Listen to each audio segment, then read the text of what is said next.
Constaté dans le démarrage de cette émission.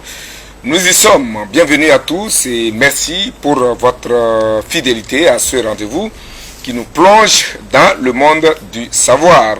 Il y a quelques années, le Togo s'est lancé donc un grand défi en matière de développement et s'est fixé comme idéal à atteindre l'atteinte des objectifs de développement durable d'ici 2030. Chacun est appelé à jouer sa partition pour l'atteinte de ces objectifs.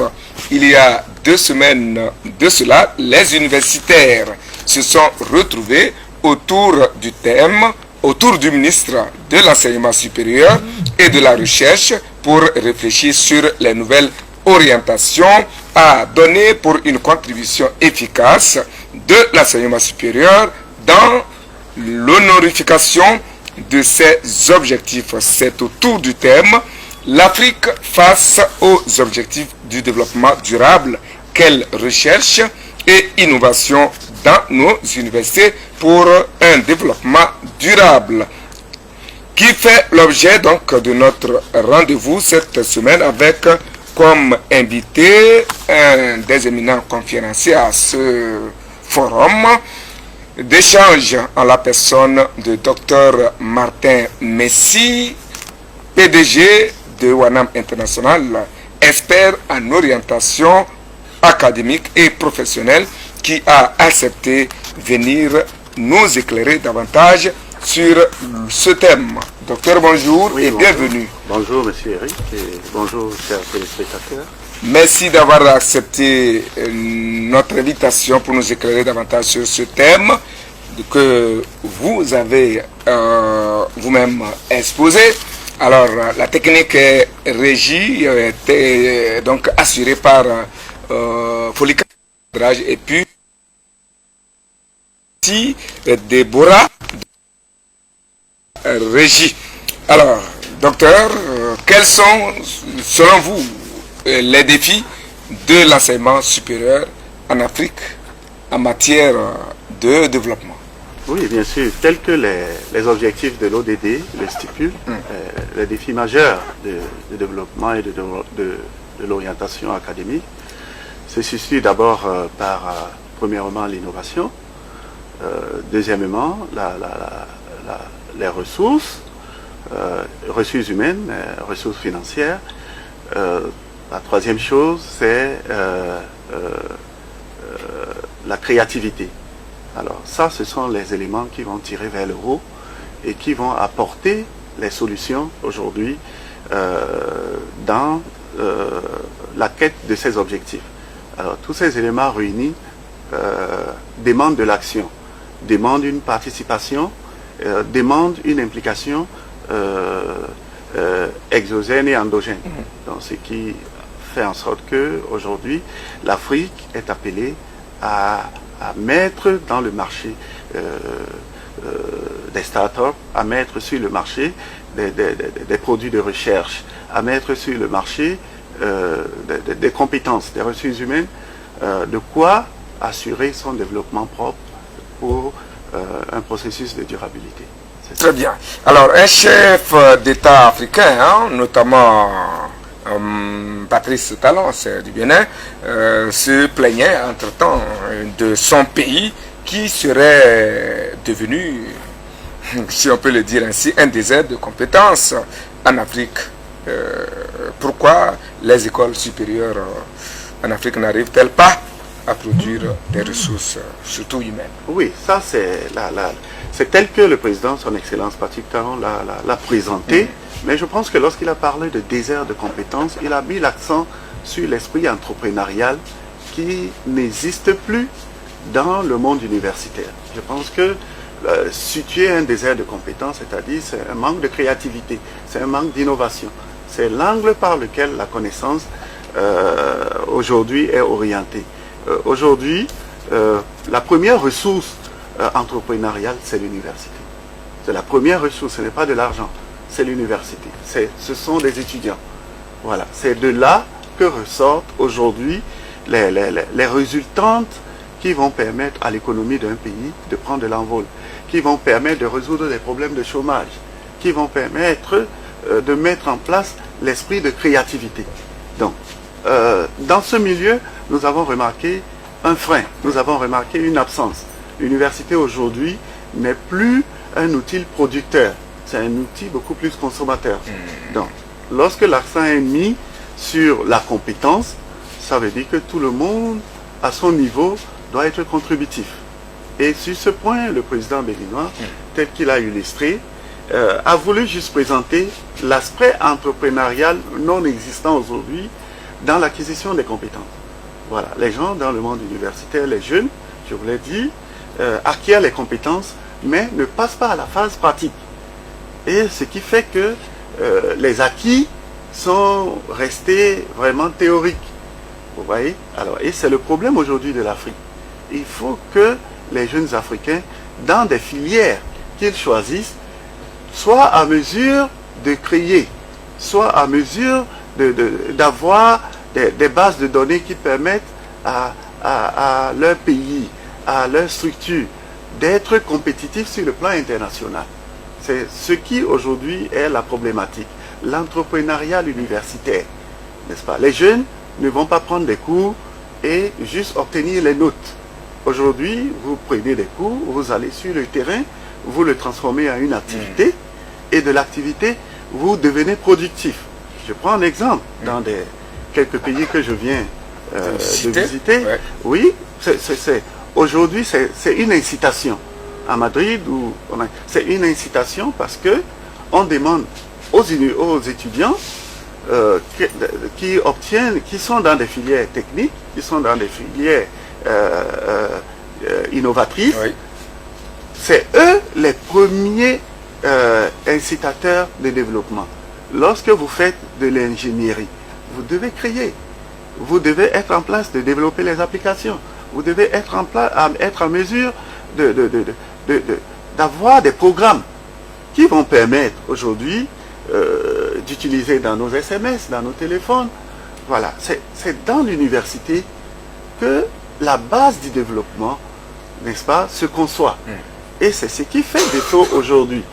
Il faut très tôt inculquer à nos jeunes, aller dans les filières où vous devez être créateur.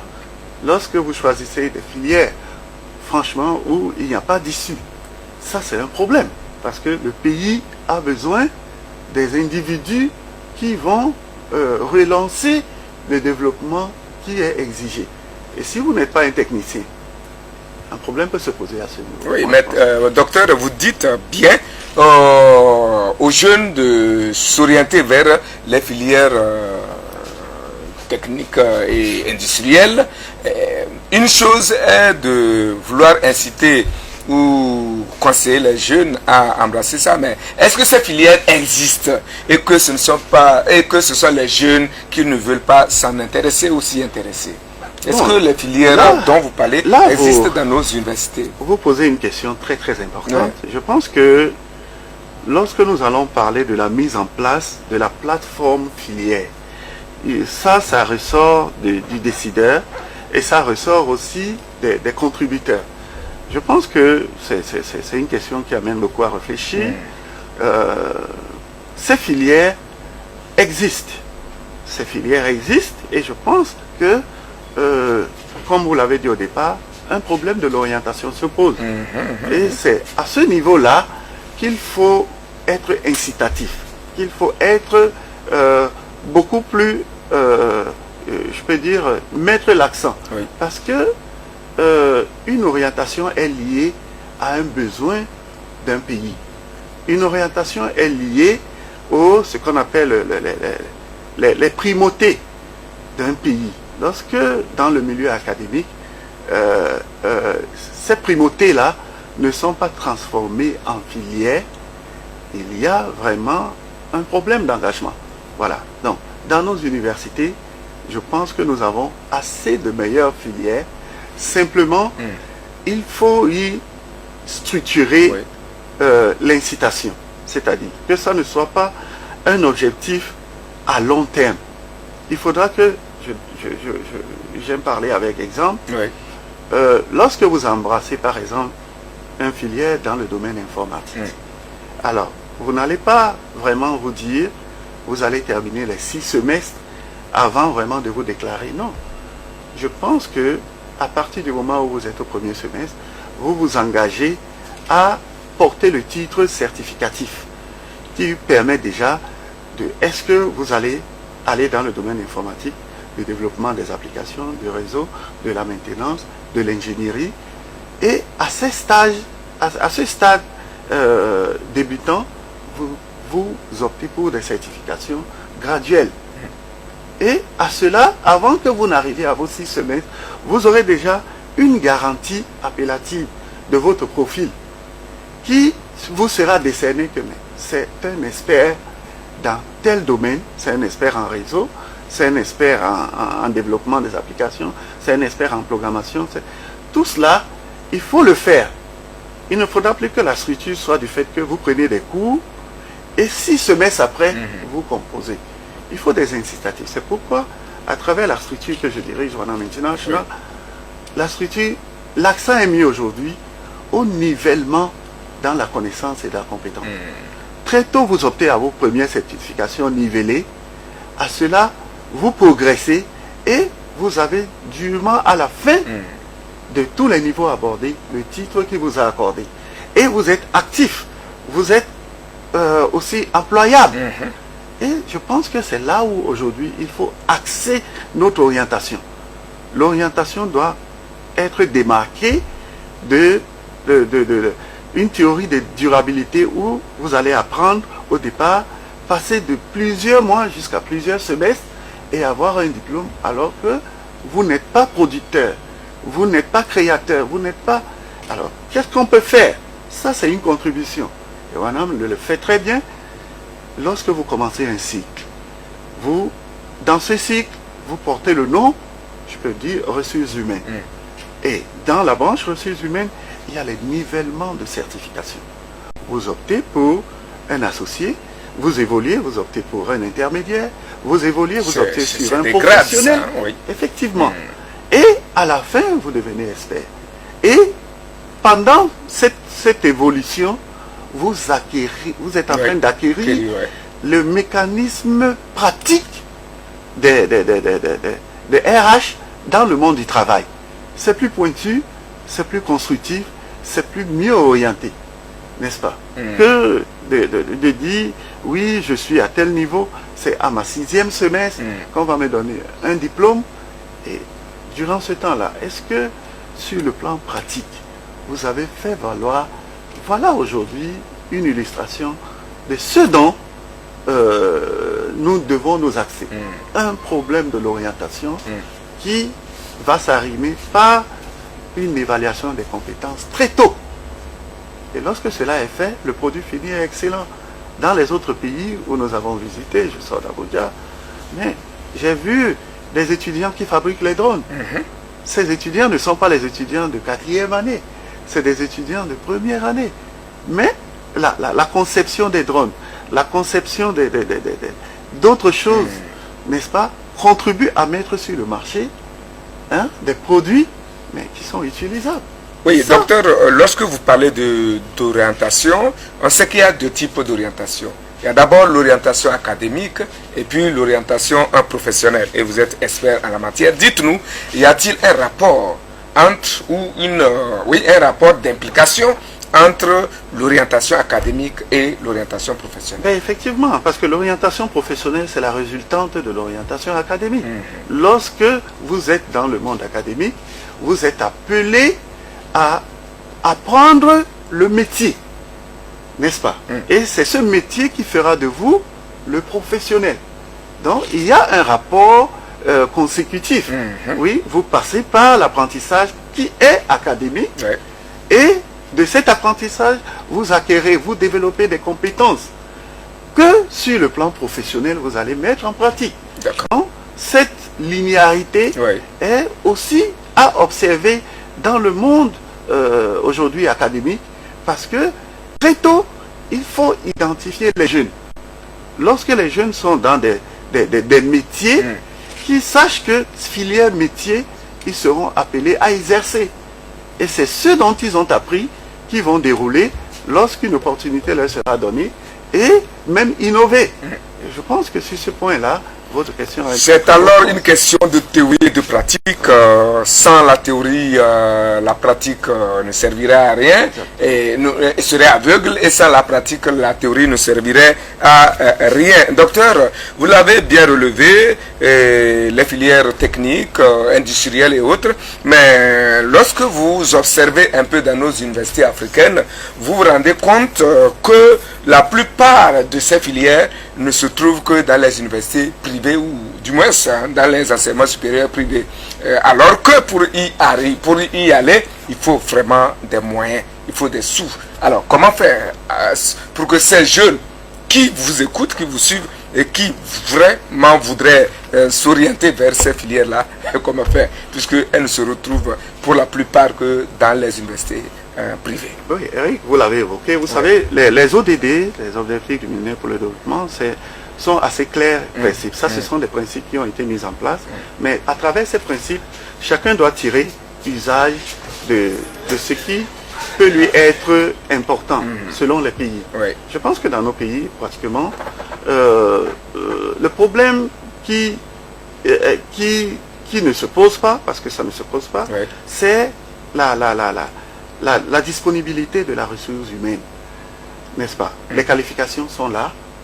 Lorsque vous voyez par exemple dans le domaine où moi j'opère, la statistique appliquée et l'informatique décisionnelle, nous sommes combien?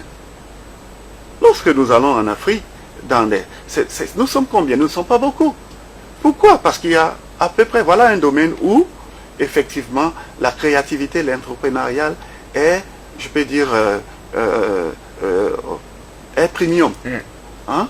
Mais dans ce domaine, vous n'allez pas voir des compétences. Voilà, vous n'allez pas voir beaucoup de gens. Et ça pose problème parce que un faible noyau, un faible noyau de professeurs de ressources, mais contre une grande masse. Oui. Voilà. Donc, il y a un problème à résoudre. C'est-à-dire, il faut pouvoir résoudre les ratios. J'ai dit dans une chaîne où, par exemple, à l'université de Lomé, nous avons un professeur pour 90 étudiants. Un professeur pour 90 000 étudiants. Vous voyez, c'est un ratio encore très très faible. Hein? Je pense qu'il faut améliorer. Si vous avez 90 000 étudiants à la disposition d'un seul professeur, cette ressource sera épuisée. Et il ne donnera pas le meilleur de lui-même. Donc, à ce niveau-là, il y a un problème à résoudre. Et ce problème, ce n'est pas le décideur qui doit le résoudre. C'est ces institutions privées être en mesure de mettre aussi le paquet. C'est un système contributif. Pour que, vraiment, dans leur filière qu'ils dispensent, oui, qu'ils aient aussi des filières calquées aux filières de l'État. Parce que vous voyez, par exemple, à l'université, vous avez des filières optées en ingénierie, mais lorsque vous allez dans le privé, la plupart des filières sont en gestion. Ouais, il n'y a pas beaucoup de continuité. Et ça, on ne va pas toujours produire des gens de management, il nous faut des techniciens, il nous faut... Au niveau de l'État, tout a été très bien structuré. J'aurais aimé que le privé développe aussi, c'est-à-dire un accompagnement où, peut-être si nous avons des ingénieurs, si nous avons des techniciens supérieurs, que cela soit aussi au niveau du privé. Mais quand le privé crée d'autres aptitudes qui... Voilà, ça crée un peu un gap. Parce que vous allez voir que le professeur d'économie qui intervient à l'université de Lomé, c'est lui qui va aller intervenir, par exemple, faire maths financier dans une... Vous voyez? Non, je pense qu'il faut résoudre ce problème. Ce que l'État dispose est meilleur. Il faut juste que... L'accompagner. Voilà, l'accompagner. Et... aller dans un souci de mettre sur le marché les compétences dans des filières déjà dûment disponibles. Lorsque nous créons d'autres filières, c'est bien, c'est accompagnateur, mais la ressource qui va les dispenser ne va pas exister. Parce que lorsqu'on regarde les ratios, ces ratios ne sont pas de bonnes. Donc il va falloir que les filières qui se créent, qu'on s'assure qu'il y a la disponibilité dans la transmission. S'il manque de disponibilité, ben, on va tituber. Les éléments qui en sortiront ne seront pas meilleurs. Et ça, c'est le problème sempiternel qui s'est créé. On a l'impression que le privé fait son truc à part, l'État fait non. Le privé doit calquer l'État et de cela dynamiser, parce que l'État a les moyens, l'État n'a pas peut-être beaucoup de ressources, mais il a les moyens en nombre de soutenir un programme. Hein? Et moi, j'aurais aimé la plupart des universités privées qui prennent les programmes de l'État. C'est de très bons programmes, moi je trouve ça meilleur. Voilà. Alors, si cela est fait ainsi, vous allez avoir une continuité et les produits qui découleront ne seront pas des produits dispersés. Et le ratio entre l'enseignant et le noyau qu'il doit apprendre sera aussi réduit parce que nous aurons plus d'enseignants. Voilà, donc ça c'est mon idée, c'est ma contribution. Oui, est-ce qu'à la base, il ne serait pas aussi bien que dans vos modules d'enseignement, que cette notion d'entrepreneuriat et d'initiative privée soit vraiment d'abord enseignée aux jeunes, afin qu'ils comprennent le bien fondé et l'importance, parce que comme vous l'avez dit, on a beau créer les filières, toutes les filières allant dans ce sens, et il faut aussi compter sur la motivation et, disons, la mobilisation des jeunes qui parfois ne comprennent pas forcément le bien fondé de ça. Bien sûr, bien sûr. Je pense que c'est un phénomène de résilience aujourd'hui. Hein? C'est un phénomène de résilience. Nous avons des poches de faiblesse, n'est-ce pas? Ces poches de faiblesse doivent vraiment être boostées, être dynamisées. Et c'est ça qui bloque aujourd'hui l'esprit entrepreneurial des jeunes. Lorsque vous rentrez à l'université, entrez pour être producteur. N'entrez pas parce que bon, vous allez continuer à avoir des chapitres. Non, ça n'existe plus. Entrez pour être créateur. Parce que, sauf ceux-là aujourd'hui, ont la place dans le monde du travail.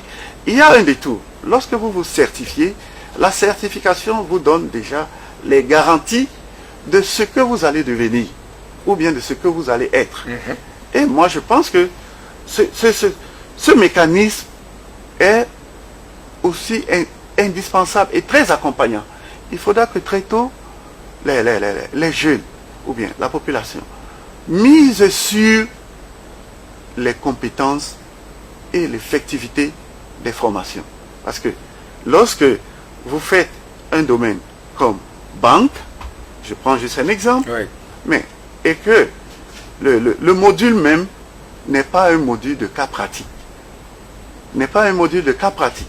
Et effectivement, vous serez évalué quand? Vous allez être évalué après 4 ans? Non, vous avez opté pour banque. Moi, je l'ai toujours dit, après 210 heures, vous passez à un niveau 1 de la banque, une certification, niveau 1. Après, vous continuez, vous irez jusqu'à 620 heures, qui est déjà correspondant à un programme de niveau 7, c'est-à-dire master, dans la configuration des formations sur le plan mondial, et vous vous évaluez encore. Vous aurez là acquis vraiment une fondation assez solide qui va vous permettre, quand vous serez dans le monde professionnel, d'appliquer, d'innover, de rendre plus rentable ce que vous avez. Il y a un problème de rentabilité. Les gens apprennent, mais le retour, il n'y en a pas. Donc, à ce niveau-là, il faudra que nous changeons de discours. Il faudra que nous changeons de vision. La vision est là. Nous, aujourd'hui, très jeunes que nous sommes, nous avons perçu, d'après nos hautes études, que les certifications sont des meilleurs outils aujourd'hui d'identification professionnelle. Aujourd'hui, il faut aller très tôt dans cette volonté, dans ce besoin qui est là et qui apporte effectivement des solutions. Parce que beaucoup ont accumulé des diplômes, mais ils ne sont jamais compétents. Beaucoup ont accumulé des diplômes, ils ne sont pas effectivement professionnels. Alors, quel est le problème qui s'est posé? Le problème qui s'est posé, c'est que très tôt, les gens n'ont pas misé pour valoriser leur diplôme, d'abord leurs compétences. Leurs compétences. Valoriser ça. En le valorisant, vous aurez très tôt acquis des titres professionnels qu'à la fin de votre formation, vous devenez vraiment le professionnel. Mais vous avez opté pour aller chercher un papier et maintenant vous revenez pour prendre les boulots des gens qui ont BPC. Non, si vous valorisez très tôt vos compétences, je pense C'est que vous serez positionné là où il faut. C'est vrai. Voilà la Ça, réponse. c'est une réalité, une triste réalité. Nous avons vu des gens qui, avec la maîtrise, sont obligés d'aller passer un concours d'enseignement au primaire parce que veut forcément un travail. Mais, docteur, les différences viennent-elles des apprenants? Toutes ces différences constatées et même qui justifient la plainte du président béninois dont vous avez cité, dont on a cité l'exemple, et qui n'est pas la seule, qui peut être une plainte partagée par la plupart des présidents africains. Alors, les différences viennent-elles des apprenants, des enseignants ou plutôt des systèmes d'enseignement? Non, moi je pense que au fait, le problème a un niveau pas au niveau des systèmes d'enseignement, mais c'est au niveau des contributeurs. Oui, je pense, selon moi, toutes les idées ne sont pas prises en compte. Parce qu'il y a des bonnes idées, il y a des très bonnes, mais ces idées ne sont pas mises dans un socle participatif. Voilà. Les idées sont un peu des idées, je peux dire, sélectionnées. Oui. Or, je pense que non, il y a des hommes, il y a des compétences, mais il faut que tout cela synerge dans quelque chose que le décideur va utiliser comme plan de développement, comme plan de vision, comme plan à mi-parcours.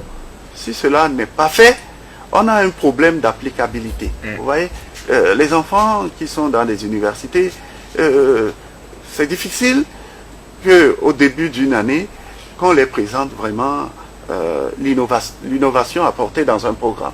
Vous voyez, c'est la même chose depuis plus de 50 ans. Et l'innovation n'est pas présente. Moi, je pense qu'il faudra que les idées soient des idées très participatives et que cela soit pris en compte. Lorsque cela n'est pas fait, on participe un peu à une embrouille sur le terrain. Voilà, les gens ne savent pas où chercher ce qui doit être dispensé. Et on a l'impression que les choses ne sont pas bien faites ou bien les gens ne sont pas bien formés. Non, c'est la synergie des idées qui fera en sorte que nous aurons une plateforme. Et de cette plateforme, le décideur en tirera pour vraiment faire usage sur le plan pratique. Je pense qu'aujourd'hui, la responsabilité n'est pas à situer au niveau des apprenants ou au niveau, non, c'est une question de synergie des idées. Il nous faut une plateforme où tout ce que nous disons, tout ce que nous faisons, tout ce que nous récoltons à l'extérieur, tout ce que nous apportons comme innovation, cette plateforme la contient. Et de là, on pourra maintenant rebâtir les programmes, redéfinir les activités dans les milieux de transmission de savoir. Et on est certain que lorsque c'est fait comme ça, on sortira avec des bons produits. C'est ce qui est fait dans les pays anglophones. Vous voyez, la créativité n'est que résultante de ce qui est fait sur la plateforme de transmission de savoir. Vous voyez, des enfants créent des petites voiturettes, ils créent des jouets.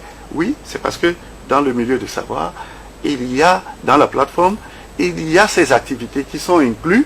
Et lorsque c'est transmis, les enfants à la maison deviennent entrepreneurs. N'est-ce pas? Ils mettent en place. Et quand tu guéris, quand tu grandis avec une mentalité, tu n'es que tenté à aller mettre sur pied. Que nous, bientôt, moi je suis très sûr, si nous changeons cette perception, nous n'allons plus acheter les jouets en Chine. Les jouets en Chine sont faits par des étudiants. C'est vrai. Ils se font beaucoup d'argent. Ce sont les produits de TD, voilà, TP. Les calculatrices, beaucoup de choses sont faites par des étudiants. Et de leur cycle étudiant, ils sont déjà milliardaires. Donc, c'est formidable, docteur. Ça. Et quelle est selon vous donc la meilleure approche pour la formation dans nos universités? Non, moi je pense que l'approche participative est la meilleure. Je pense quand même que nous n'allons pas... Nous sommes tous issus des produits universitaires à plus haut niveau, mais l'approche participative aujourd'hui doit être vue. Je pense que lorsque tout le monde participe à la construction de quelque chose, toutes les idées sont prises en compte. Vous voyez, aujourd'hui le monde est numérisé. Oui, ceux qui nous ont enseigné, ne connaissaient pas le numérique. Mais on a quand même cette base, cette fondation qui aujourd'hui nous permet d'aller vers le numérique tout en sachant qu'on n'a rien à craindre. Lorsque l'approche est participative, le résultat qui en découle est toujours un très bon résultat. Je pense qu'aujourd'hui, tout ce que nous devons faire, c'est vraiment s'assurer dès la base que les étudiants ont développé une mentalité proactive, c'est-à-dire de créateur, pas une mentalité rien de consommateur. Hein? Oui, moi j'aurais aimé que nos étudiants à diverses filières qui démontrent que oui, voilà, je fais X filière, je fais Y filière, en mettant en place les outils de créativité. Il y a les foires. Dans ces foires que nous voyons, que ben voilà ce que l'université de Lomé a mis en place. Je félicite ceux qui sont dans le domaine peut-être agronome, dans d'autres domaines, ingénieur. Voilà. Mais je pense que cette image doit être reflétée dans d'autres filières. Hein, où, lorsque nous irons dans les foires, nous allons voir que, ben, écoute, les étudiants de l'université de Kara, de Lomé, voilà ce qu'ils ont créé. Hein, voilà. Vous voyez, dans les WhatsApp, les gens nous envoient comment les étudiants créent des vins, ils créent des jus. Ça, c'est des concepts qu'à l'université, oui, c'est des mélanges chimiques. Et vous faites ce genre de filière, vous devez tout faire pour montrer que, voilà, nous sommes vraiment, nous sommes appelés à devenir des meilleurs professionnels. Hein? Vous voyez? Donc, aujourd'hui, quand vous regardez, par exemple, certaines images dans WhatsApp, au Nigeria, on nous sert des Coca-Cola. Mais c'est fait par des gens eux-mêmes. Donc, nous, ça nous fait peur, mais moi, je mets en ça l'esprit de créativité qui est derrière ça. Et d'innovation. Voilà, et d'innovation. Et c'est cela aussi que nous avons aujourd'hui en architecture. Tout est aujourd'hui à rendre pratique. Et si nous partons de ce fait que rien n'est plus théorie, nous allons produire, je pense.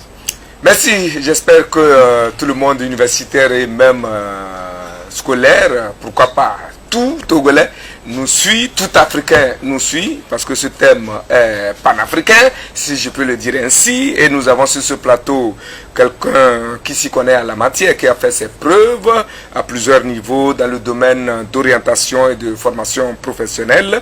Et nous avons l'habitude de vous donner la parole pour participer ou apporter votre contribution. En quelques peu de minutes, vous pouvez le faire. Le thème, c'est la contribution ou quelle orientation en Afrique pour l'atteinte des objectifs de développement.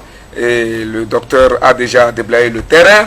Apportez vos contributions. Vous êtes universitaire, vous êtes étudiant, vous êtes fonctionnaire, vous êtes cadre. Eh bien, votre contribution est la bienvenue pour une meilleure orientation de nos universités dans l'enseignement pour que d'ici 2030, on puisse atteindre les objectifs qu'on s'est fixés. Alors, docteur, la ligne de liaison ou le numéro de contact ou de liaison en SMS, c'est le 90 13 36 65. Vous pouvez le faire par WhatsApp ou par SMS classique.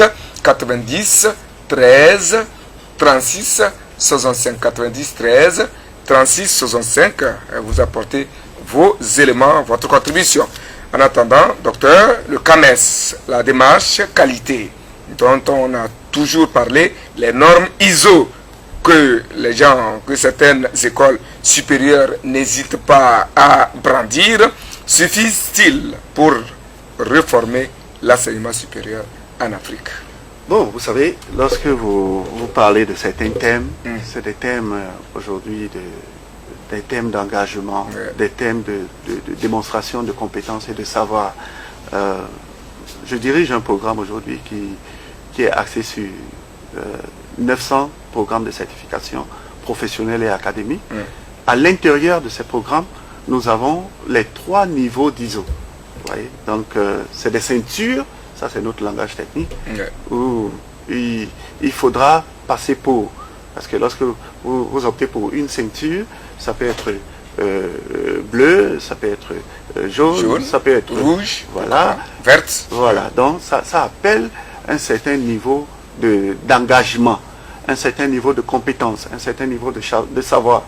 Bon, à ce niveau-là, je pense que ces normes, lorsqu'elles sont appliquées, c'est dans un sens managérial, c'est dans un sens de bonne gestion, c'est dans un sens de résolution prise pour mieux appliquer ce dont on est professionnel. Vous comprenez? Alors je répète, mieux appliquer ce dont on est professionnel. le CAMES, vous voyez, c'est le Conseil africain et malgache, ça qui opère dans le domaine du contrôle qualité. On dit bien contrôle qualité du savoir.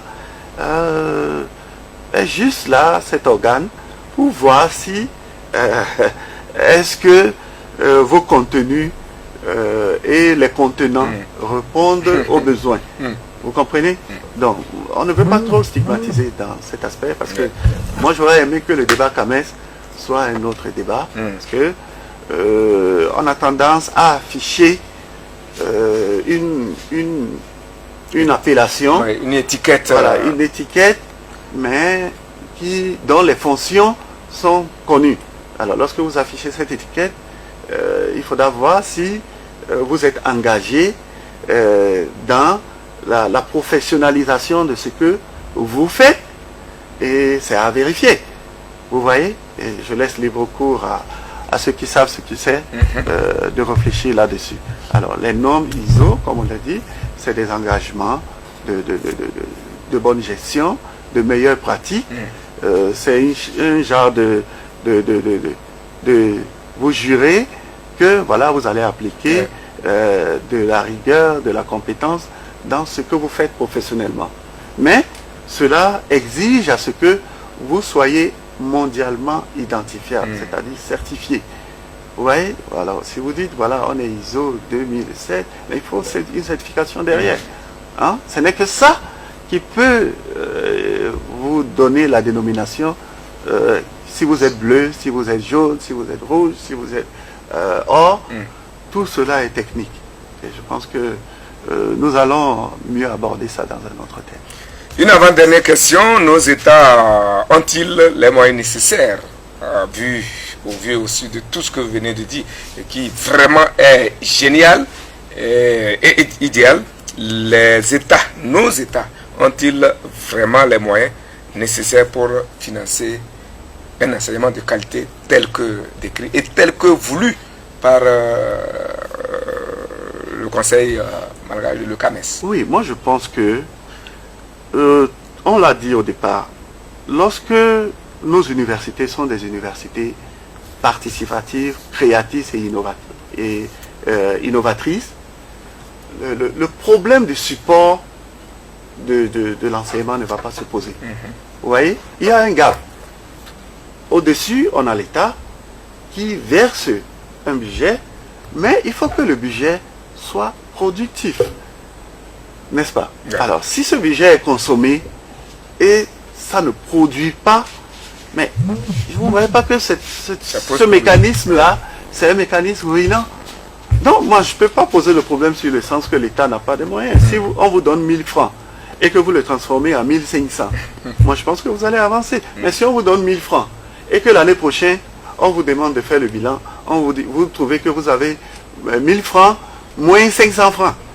Non, là, il y a un problème. Parce qu'il faudra d'abord combler le moins et après, il faudra qu'on vous donne. Voilà. Donc, ce problème-là, je pense que c'est une participation. L'État, mais il faudra que l'université soit entrepreneuriale. La première ressource d'emploi aujourd'hui dans le monde, c'est l'université. C'est vrai. C'est l'université. Alors, il faut que cette ressource-là soit productive. Lorsqu'elle n'est pas productive, il y aura toujours un tiraillement vers le bas. Voilà. Et moi, je pense que voyons des choses à ce niveau-là pour résoudre les autres problèmes que nous avons à résoudre devant. Très bien. Le développement du numérique dont vous venez de faire cas tout à l'heure, peut-il vraiment permettre à l'Afrique de faire un saut qualitatif? Oui, vous savez, le numérique nous identifie, nous positionne comme meilleur outil de compétition. Vous voyez, Wanam International au Togo, nous avons été le premier centre IBT de TOEFL numérisé. Nous sommes aujourd'hui un centre de 900 programmes professionnels et académiques, tout assermentés. Je pense que le numérique tire vers le haut toute personne qui s'y investit dans le but, 1, d'acquérir le savoir, 2, d'acquérir les compétences, 3, d'être productif. L'apport du numérique aujourd'hui, c'est ça qui est demandé dans les startups. les startups sans le numérique n'existeront pas. On sait que les startups, c'est le champ aussi incubateur des créations d'emplois.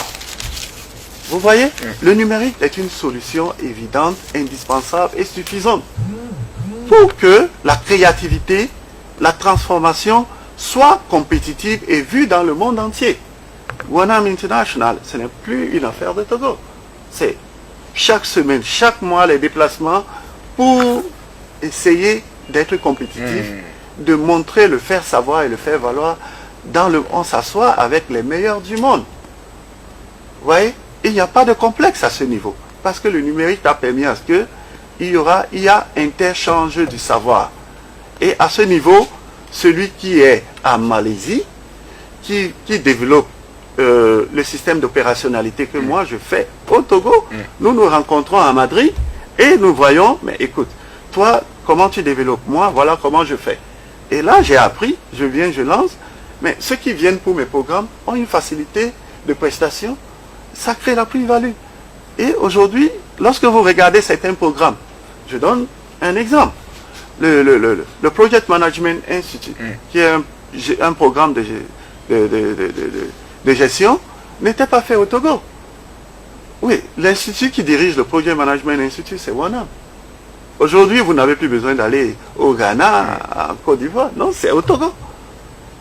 Pourquoi? Parce que le numérique a permis à ce que, je peux dire, quelqu'un maîtrise cette plateforme pour la gestion de projet. Quelqu'un le maîtrise au Togo. Donc, l'Institut mondial a dit, ben, s'il y a un expert au Togo, le programme va s'appliquer au Togo. Il n'y a plus, ça réduit les coûts. Il faut ce genre de programme dans les milieux éducatifs. Lorsque vous faites la gestion, venez passer le CAPM, venez passer le PMI. C'est parce que ça vous donne directement des outils d'employabilité. Si vous le faites, écoutez, vous avez votre job. Vous voyez? Donc, là, le numérique a tout ouvert, a facilité des choses. Vous avez juste maintenant un choix à faire. Qu'est-ce que je vais devenir? Et vous y allez. D'accord. Une dernière question avant votre mot de fin. Docteur, avez-vous espoir que l'Afrique, grâce aux universités ou à ces universités, pourra atteindre les objectifs de développement durable d'ici 2030? Oui, j'ai de très forts espoirs parce que la nouvelle élite africaine, c'est une élite qui a faim, c'est une élite qui a de l'envie, c'est une élite qui veut connaître, c'est une élite qui veut aller vers ces outils de développement pour sécuriser, parce que, comme je vous ai dit au départ, nous avons eu des poches de faiblesse. Mais lorsque nous nous réunissons pour transformer ces poches de faiblesse en poches de sécurité, nous développons nos économies, nous développons nos pays. Et aujourd'hui, je peux le dire, quand vous regardez la téléphonie mobile, les experts ne sont plus des gens venant d'ailleurs. C'est des Africains qui sont dans ces sociétés et qui font en sorte que ces sociétés gagnent beaucoup d'argent. Donc, si c'est fait dans le secteur de la téléphonie mobile, ça peut être fait dans le secteur maritime, dans le secteur de l'environnement, dans le secteur de l'agriculture, dans le secteur de la santé. Et je pense que nos universités doivent être des structures incubatrices pour le développement de nos pays. Et moi, j'ai confiance. Merci, mon docteur. Moi aussi, j'ai confiance. Nous avons la question d'un téléspectateur, mais que nous n'aurons pas le temps de vraiment répondre, mais on va la lire. Il dit: bonjour, messieurs, tout juste pour savoir entre l'université publique et celle privée, laquelle est plus efficace? Bon, ça, je ne peux pas lui répondre directement. Il va falloir qu'il fasse les deux pour comparer. Bon, moi, je pense que c'est complémentaire. C'est complémentaire. Je ne peux pas répondre plus. D'accord. Ouais.